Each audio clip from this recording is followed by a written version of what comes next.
আসসালামু আলাইকুম। সংবাদে আপনাদের সবাইকে স্বাগত জানাচ্ছি। আমি ফিরোজ তোহা। শুরুতেই সংবাদ শিরোনাম। বাংলাদেশের সর্বশেষ গুরুত্বপূর্ণ আপডেট সংবাদ আপনাকে স্বাগত। শুরুতেই সংবাদ শিরোনাম, পরে বিস্তারিত।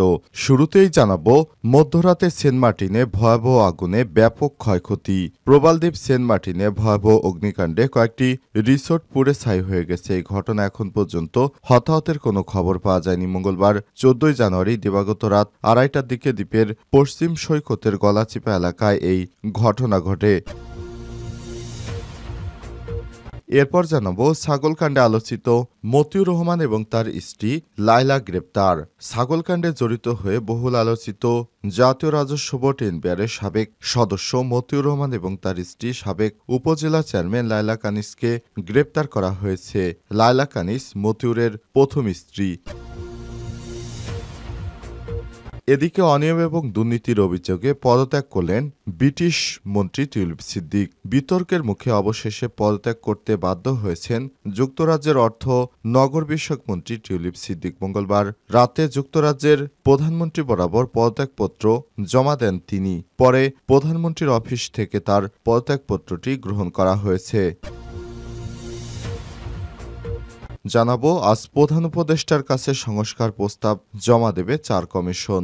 সংস্কারের জন্য গঠিত 4টি কমিশন আজ প্রধান উপদেষ্টা ডক্টর মোহাম্মদ ইউনূসের কাছে প্রতিবেদন জমা দেবে। 4টি কমিশন হল ডক্টর বদুল আলম মজুমদারের নেতৃত্বাধীন নির্বাচন ব্যবস্থা সংস্কার কমিশন, সরফরাজ হোসেনের নেতৃত্বাধীন পুলিশ প্রশাসন সংস্কার কমিশন, বিআইবির ডক্টর ইফতেখারুজ্জামান এর নেতৃত্বে টিআইবির দুর্নীতি দমন কমিশন এবং ইলিয়ন স্টেট ইউনিভার্সিটির বিশিষ্ট অধ্যাপক ডক্টর আলী রিয়াজের নেতৃত্বে সংবিধান সংস্কার কমিশন।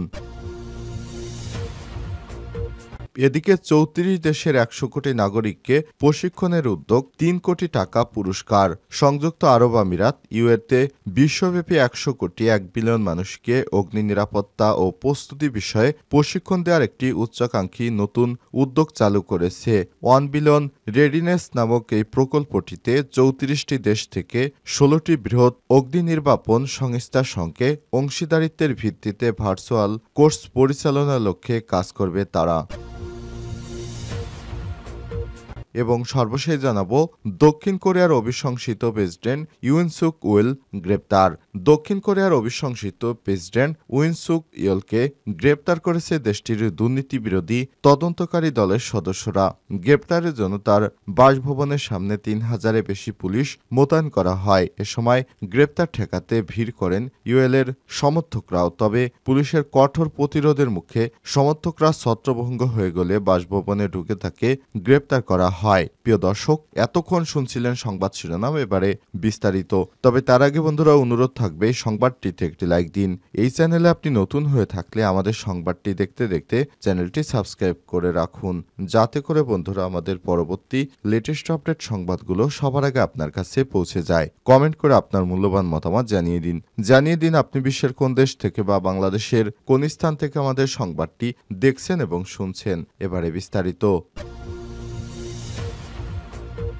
মধ্যরাতে সেন্ট মার্টিনে ভয়াবহ আগুনে ব্যাপক ক্ষয়ক্ষতি।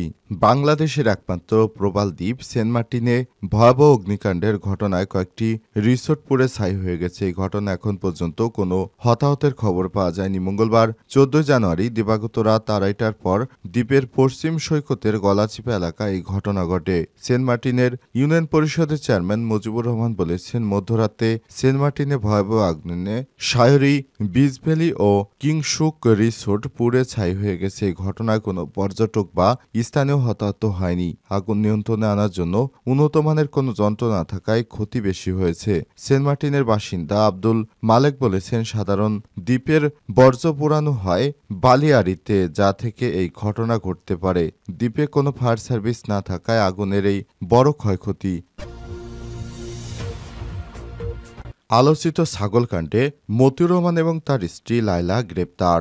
ছাগলকাণ্ডে জড়িত হয়ে বহুল আলোচিত জাতীয় রাজস্ব বোর্ড এনবিআরের সাবেক সদস্য মতিউর রহমান এবং তার স্ত্রী সাবেক উপজেলা চেয়ারম্যান লায়লা কানিজকে গ্রেপ্তার করা হয়েছে মঙ্গলবার ১৪ জানুয়ারি দিবাগত রাতে রাজধানীর বসুন্ধরা এলাকা থেকে তাদের গ্রেপ্তার করে ডিবি পুলিশের একটি দল। তবে কোন মামলায় তাদের গ্রেপ্তার দেখানো হয়েছে সে সম্পর্কে সুনির্দিষ্ট কোনো তথ্য এখনও জানা যায়নি। একাধিক মামলা রয়েছে এই দম্পতির বিরুদ্ধে। সর্বশেষ গত ৬ জানুয়ারি তাদের বিরুদ্ধে ৩টি মামলা দায়ের করেছে দুর্নীতি দমন কমিশন। দুদক ১২৪ কোটি টাকার অবৈধ সম্পদ অর্জন ও সম্পদের তথ্য গোপনের অভিযোগে মতিউর রহমান এবং তার স্ত্রী লায়লা কানিজ ও ছেলে মেয়ের বিরুদ্ধে মামলাগুলো দায়ের করেছে দুদক। এর মধ্যে প্রথম মামলার আসামি করা হয় লায়লা কানিজ ও মতিউর রহমানকে। মামলার এজাহারে বলা হয়েছে, আসামি লায়লা কানিজ ১৩ কোটি ১,৫৮,০০০ টাকার জ্ঞাত আয় বহির্ভূত সম্পদ অর্জন করেছেন। পাশাপাশি লায়লা কানিজের বিরুদ্ধে ১,৫৩,১৩,০০০ টাকা সম্পদের তথ্য গোপন করার অভিযোগ রয়েছে। অন্যদিকে তার মেয়ে ফারজানা রহমানের নামে ২,৪৫,০০,০০০ গোপন এবং ৫৩,৪১,০০,০০০ টাকার বেশি অবৈধ সম্পদ অর্জনের অভিযোগ আনা হয়েছে দ্বিতীয় মামলায়। এই মামলায় মতিউর রহমানকে সহযোগী আসামি করা হয়েছে। আর তৃতীয় মামলায় প্রথম ঘরের ছেলে আহমেদ তৌফিকুর রহমান অর্ণবের বিরুদ্ধে ১৩ কোটি ৩৮ লক্ষ টাকার সম্পদের তথ্য গোপন ও ৪২ কোটি ২২ লক্ষ টাকার অবৈধ সম্পদ অর্জনের অভিযোগ আনা হয়েছে। এই মামলায় মতিউরের সহযোগী আসামি করা হয়েছে। এর আগে গত ১৫ ডিসেম্বর মতিউর রহমান এবং তার দ্বিতীয় স্ত্রী শমী আক্তার শিবলির বিরুদ্ধে ১১ কোটি ১৮,৮৬,১২০ টাকার অবৈধ সম্পদ অর্জন ও সম্পদের তথ্য গোপনের অভিযোগে দুটি মামলা দায়ের করা হয়। বসুন্ধরা আবাসিক এলাকায় মতিউর ও তার বড় স্ত্রী আত্মগোপনে ছিলেন। সেখান থেকেই ডিবির একটি দল তাদের গ্রেপ্তার করেছে আজ রাতে। অনিয়ম এবং দুর্নীতির অভিযোগে পদত্যাগ করলেন টিউলিপ সিদ্দিক। বিতর্কের মুখে পদত্যাগ করেছেন যুক্তরাজ্যের অর্থ ও নগর বিষয়ক মন্ত্রী টিউলিপ সিদ্দিক। মঙ্গলবার ১৪ জানুয়ারি যুক্তরাজ্যের প্রধানমন্ত্রী বরাবর পদত্যাগপত্র জমা দেন তিনি। পরে প্রধানমন্ত্রী অফিস থেকে তার পদত্যাগপত্র গ্রহণ করা হয়। এর আগে সাবেক প্রধানমন্ত্রী শেখ হাসিনার ঘনিষ্ঠদের কাছ থেকে ফ্ল্যাট উপহার নিয়ে ব্যাপক চাপের মুখে ছিলেন তিনি। এ নিয়ে সমালোচনার মধ্য দিয়ে ব্রিটিশ প্রধানমন্ত্রী কেয়ার স্টারমারের মুখপাত্র ডেড প্যারিস মঙ্গলবার ১৪ জানুয়ারি সাংবাদিকদের জানিয়েছেন, টিউলিপ সিদ্দিকের বিরুদ্ধে বিভিন্ন অর্থনৈতিক অসঙ্গতির অভিযোগ তদন্ত প্রতিবেদন শীঘ্রই প্রকাশ করা হবে। তিনি বলেছেন, তদন্তকারী লরি ম্যাগনাস বিষয়টি নিয়ে খুব দ্রুতই কাজ করছে। আপনারা অল্প সময়ের মধ্যে আপডেট পেয়ে যাবেন। বিস্তারিত কোনো কিছু না জানিয়ে তিনি আরো বলেছেন, যখন আমরা এ ব্যাপারে আপডেট দেব তখন আমরা জানাতে পারব। তিনি বিষয়টি তদন্ত করছেন। ফ্ল্যাট উপহার নিয়ে প্রচণ্ড চাপের মুখে ব্রিটিশ মিনিস্ট্রিয়াল ওয়াচডগকে তদন্তের আহ্বান জানায় টিউলিপ। এক পর্যায়ে তাদের বিরুদ্ধে তদন্ত শুরু করে মিনিস্ট্রিয়াল ওয়াচডগের উপদেষ্টা লরি ম্যাগনাস। লন্ডনে হাসিনার ঘনিষ্ঠদের কাছ থেকে উপহার নেওয়া ছাড়াও সাবেক এক বাংলাদেশি এমপির কাছ থেকে ২০১৯ সালে ক্রিকেট বিশ্বকাপে ২টি টিকিট নিয়েছিলেন টিউলিপ। এছাড়াও তার বিরুদ্ধে অন্যান্য আরও আর্থিক অসঙ্গতির অভিযোগ উঠেছে। সর্বশেষ বিরোধী দলীয় নেতা কনজারভেটিভ পার্টির টিউলিপকে বরখাস্ত করার আহ্বান জানায়। এরপর টিউলিপকে বরখাস্ত করার জন্য ব্রিটিশ মন্ত্রীর উপর বিভিন্ন দিকে চাপ আসে। শেষ পর্যন্ত বাধ্য হয়ে টিউলিপ পদত্যাগ করতে বাধ্য হয়েছে।